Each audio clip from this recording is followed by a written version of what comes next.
علاقے میں کچے کا علاقہ ہے،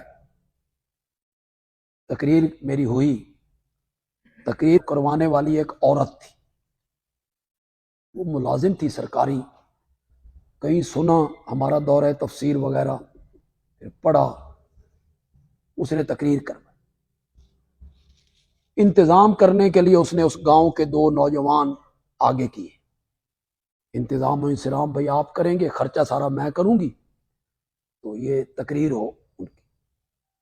میں یہاں سے چل پڑا، میں جب وہاں پہنچا تو پتہ چلا کہ جس جگہ تقریر ہونی تھی وہاں ہمارے دوستوں نے تقریر نہیں ہونے دی، اپنے ساتھی ہمارے۔ بڑی پریشانی ان کو بن گئی، بھائی یہ آ گئے ہیں اور اس جگہ تقریر ہے، انہوں نے جگہ دینے سے انکار کر دیا کہ ہماری مسجد میں تقریر نہیں ہو سکتی بندیالوی سے۔ وہ جو 2 آدمی تھے نا، نوجوان 2-3 بڑے محنتی تھے، وہ اہل سنت ہمارے ساتھی تھے، ان کے رشتہ دار تھے شیعہ، وہ بستی ساتھ تھی ان نوجوانوں کی۔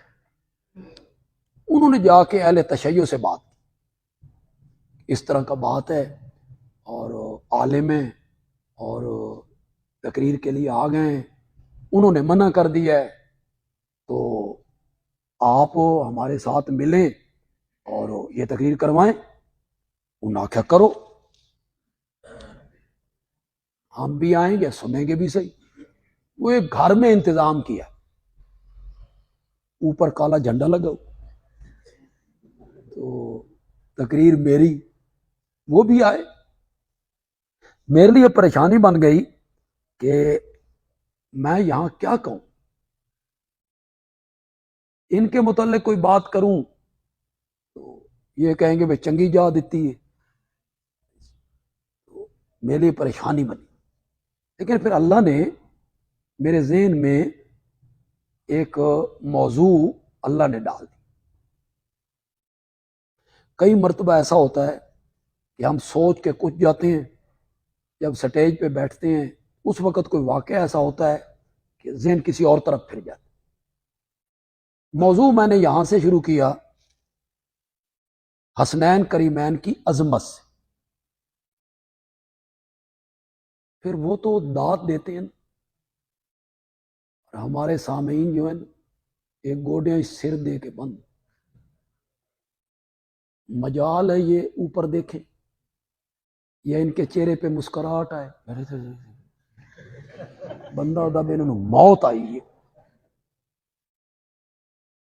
مولانا اشرف علی تھانوی رحمۃ اللہ علیہ نے لکھا ہے کہ سامعین میں طلب نہ ہونا تو خطیب کے ذہن میں مضامین نہیں اترتے۔ انہوں نے مثال دی، بچہ روئے نہیں نا تو ماں کے سینے میں دودھ نہیں اترتا۔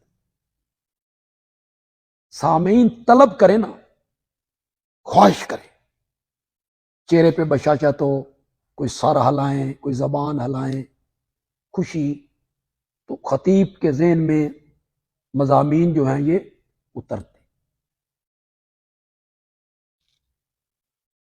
ہمارے وہاں بھچرا میں سرداری نظام ہے، بڑے بڑے چودھری ملک، ان کی شادی ہوئی تو انہوں نے نٹ منگوائے کنجریاں لاہور سے،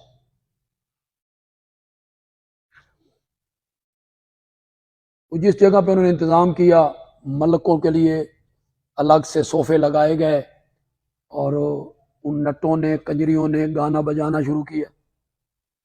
کوئی رات کے 12-1 بجے نا تو وہ ملک صاحبان جو تھے نا جی، وہ سو گئے۔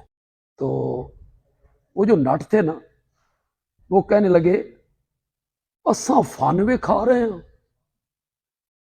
ہم گا رہے ہیں اور آپ سوئے ہوئے۔ ایک ملک کہتا ہے تسی لگے رہو، سان تواڈے تے اعتبار ہے۔ تو ہمارے جو سامعین ہوتے ہیں وہ کہتے ہیں لگے رہو، سان تواڈے تے اعتبار ہے۔ تو ذوق ہونا چاہیے سامعین میں۔ میں نے حضرت حسین رضی اللہ تعالیٰ کی عظمت بیان کی، پھر میں نے کہا بھی اپنی گل بھی کوئی کرنی چاہیے.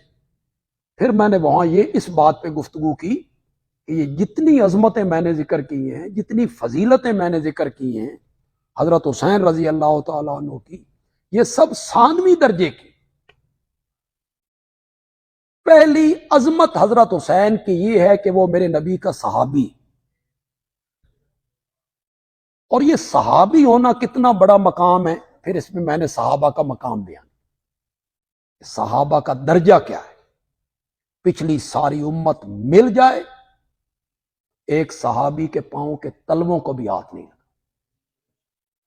تو یہ صحابہ کو الگ کرنا اور ان چار شخصیات کو الگ کرنا اور یہ تاثر دینا کہ یہ چار شخصیات کوئی صحابہ سے الگ ہے، تو یہ پروپیگنڈے کا اثر ہم پر بھی، ہم بھی متاثر ہوئے کہ صحابہ اور ہیں اور اہل بیت اور ہیں.